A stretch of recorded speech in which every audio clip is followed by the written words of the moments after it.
2014 ते 2024 या 10 वर्षात महाराष्ट्राचं राजकारण प्रचंड अस्थिर होतं. 2014 मध्ये महायुतीला बहुमत मिळूनही शिवसेना विरोधात, नंतर शिवसेना सत्तेत. पुन्हा 2019 मध्ये महायुतीला बहुमत मिळून शिवसेना काँग्रेस राष्ट्रवादी सोबत गेली. नंतर 2.5 वर्षामध्ये ठाकरेंचा पक्ष फुटला वगैरे वगैरे.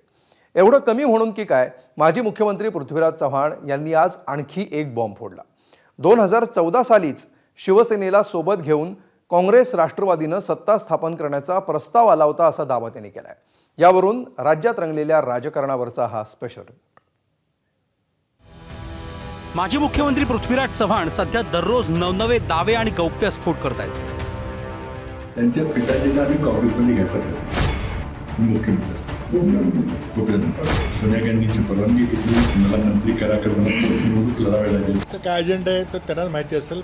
मला त्यावर काही टिप्पणी करणं योग्य वाटत नाही. त्यानंतर आता पृथ्वीराज चव्हाणांनी एक नवा दावा करून राजकीय खळबळ उडवून दिली.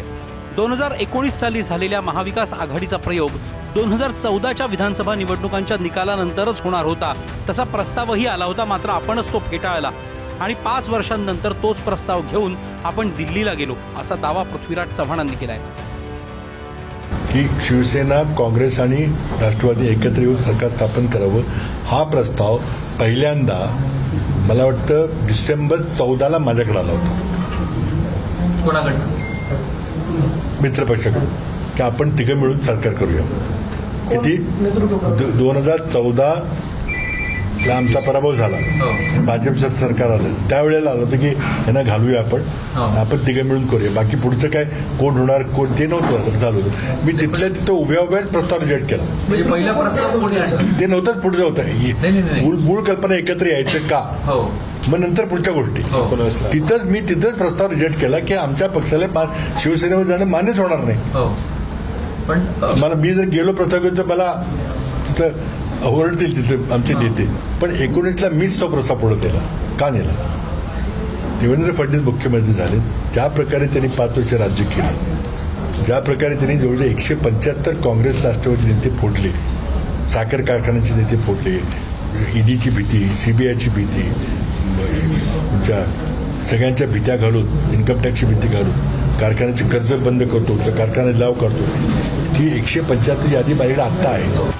आणि प्रस्ताव फेटाळण्याचं आणि नंतर पुढाकार घेण्याचं कारणही सांगितलंय. 2014 साली आपल्या मित्रपक्षाकडून पर्यायाने राष्ट्रवादीकडून हा प्रस्ताव आल्याचा पृथ्वीराज चव्हाणांचा दावा आहे.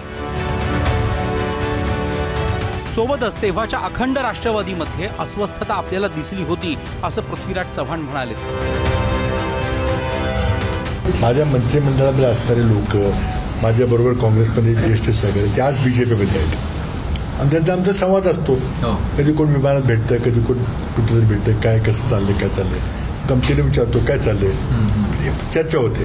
त्यांनी एक त्यातलं सूत्र मला दिसलं की म्हणजे आम्ही उबाटा फोडले, मी तर बाकी फोडणार आहे, कुठला पक्ष राहिलाय तो, हे ते सांगतात. आणि त्यामुळे मी एकदा बोललो होतो की बाबा राष्ट्रवादीमध्ये थोडी अस्वस्थता आहे, जरा सांभाळलं पाहिजे. तर आताचा मित्रपक्ष असलेल्या शरद पवारांच्या राष्ट्रवादीच्या खासदारांच्या पंतप्रधान भेटीवरही त्यांनी भाष्य केलंय. विनंती आहे त्या सर्व खासदार महोदयांना की, आणि स्वतः पवार साहेबांना की तुमचं एक लेफ्ट ऑफ सेंटर अपब्रिंगिंग आहे. तुम्ही नेहमीच फुले शाह आंबेडकर शिवछत्रपतीच्या नावाचा आपण पुरस्कार केला आहे आणि त्यामुळं या मनुस्मृतीवादी संस्कृतीच्या मागे तुम्ही जाऊ नये अशी माझी प्रामाणिक इच्छा आहे. पृथ्वीराज चव्हाणांनी दिलेल्या या सल्ल्यानंतर काँग्रेसच्या केंद्र आणि राज्याच्या नेतृत्वात समन्वय नसावा असा टोला खासदार सुप्रिया सुळेंनी लगावलाय. त्यांची जी लिडरशिप आहे, मग खडगे साहेब असतील, सोनियाजी असतील, राहुलजी, प्रियांका गांधी, वेणुगोपालजी, ही त्यांची जी सिनियर लिडरशिप आहे त्यांच्या मनात असं काही नाही असं मी समजते. कारण का प्रत्येक मिटिंगला ते राष्ट्रवादी काँग्रेस पक्षाला पार्लमेंटमध्ये बोलवतात. एरवी काही मीटिंग्स असतील त्याला, जेव्हा पॉलिसी मेकिंग असते त्याला बोलवतात. त्याच्यामुळे महाराष्ट्राची काँग्रेस आणि देशाच्या काँग्रेसमध्ये काहीतरी कदाचित काहीतरी सुसंवाद नसावा.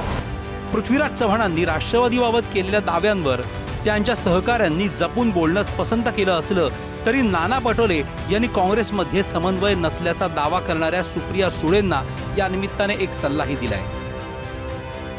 त्यांनी आम्हाला समन्वय सांगायची गरज नाही. मी काय बोलतोय की पवार साहेब आणि पृथ्वीराज चव्हाण साहेब यांच्या लेवलवर त्यावेळेस काहीतरी घडामोडी झाल्या असतील, त्याच्यावरचं वक्तव्य ते करतात आहे. त्याच्यामुळे त्या लेवलच्याच लोकांनी त्याच्यावरचं वक्तव्य करावं. मला असं वाटतं की आमच्या पिढीने याच्यावर काही बोलावं असं मला वाटत नाही. पृथ्वीराज बाबा असं म्हटलेत की 2014लाच शिवसेनेसोबत जावं. मला माहीत नाही, कारण मी त्या मेन स्ट्रीममध्ये नव्हतो. त्यामुळं ते त्यावेळेस मुख्यमंत्री होते. कदाचित त्या लेवलवर चर्चा झाली असेल. ज्या गोष्टीची माहिती नाही त्यावर मी भाष्य करणं मला वाटतं उचित नाही. 2014 प्रस्ताव आला होता तर तेव्हाच का नाही बोललात, असा टोलेवजा प्रश्न शिवसेनेनं चव्हाणांना विचारलाय. तर आता भाजपसोबत असलेल्या राष्ट्रवादीच्या कार्याध्यक्षांनी चव्हाणांचं म्हणणं एका वाक्यात खोडून काढलंय.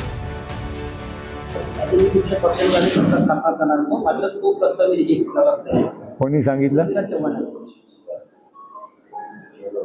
असा कुठलाही प्रस्ताव नव्हता. तो प्रस्ताव त्यावेळेसच सांगायला पाहिजे होता. आता त्या गोष्टीवर एवढं पाणी फिरलं.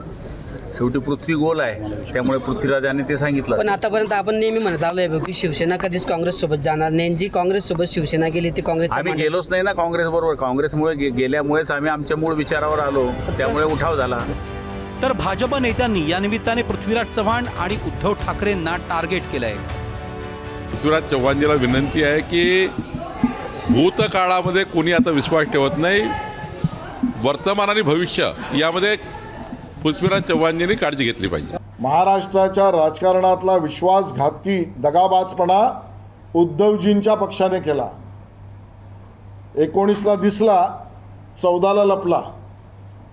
जर पृथ्वीराज चव्हाणांचं म्हणणं खरं असेल तर तो 14लाच आमच्याबरोबर सरकारमध्ये स्थापन होण्याच्या बाबतीतली चर्चा करायची आणि त्याच वेळेला पृथ्वीराज चव्हाण जर ते म्हणतात ते खरं असेल तर त्यांच्याशी सलगी करायची. हा दुटप्पीपणा, दगाबाजपणा हेच उद्धवजींच्या नेतृत्वाचं विशेषत्व आहे. उद्धवजी, पृथ्वीराज चव्हाणांच्या म्हणण्यावर उत्तर द्या. पृथ्वीराज चव्हाणांनी 2014 मधल्या प्रस्तावावर मोठा दावा केल्यामुळे अशा प्रतिक्रिया उमटणं स्वाभाविक आहे. मात्र 2014 साली भाजप शिवसेना युतीमध्ये रस्सीखेच सुरू झाल्यानंतर राष्ट्रवादीनं बाहेरून पाठिंबा जाहीर केला होता. शिवसेना विरोधी पक्षात बसली असताना विश्वासदर्शक ठरावाच्या वेळी सभात्याग करून फडणवीस सरकार वाचवलंही होतं. एकीकडे भाजपला अप्रत्यक्ष मदत आणि दुसरीकडे शिवसेना, काँग्रेस, राष्ट्रवादी एकत्र येण्याचा प्रस्ताव. यातलं खरं काय खोटं काय याचं उत्तर मिळालं तरी आता जे घडलंय ते काही बदलता येणार नाही. मात्र शरद पवारांना पृथ्वीराज चव्हाणांचा दावा कितपत मान्य आहे याची महाराष्ट्राला नक्कीच उत्सुकता असेल. ब्युरो रिपोर्ट, ABP माझा.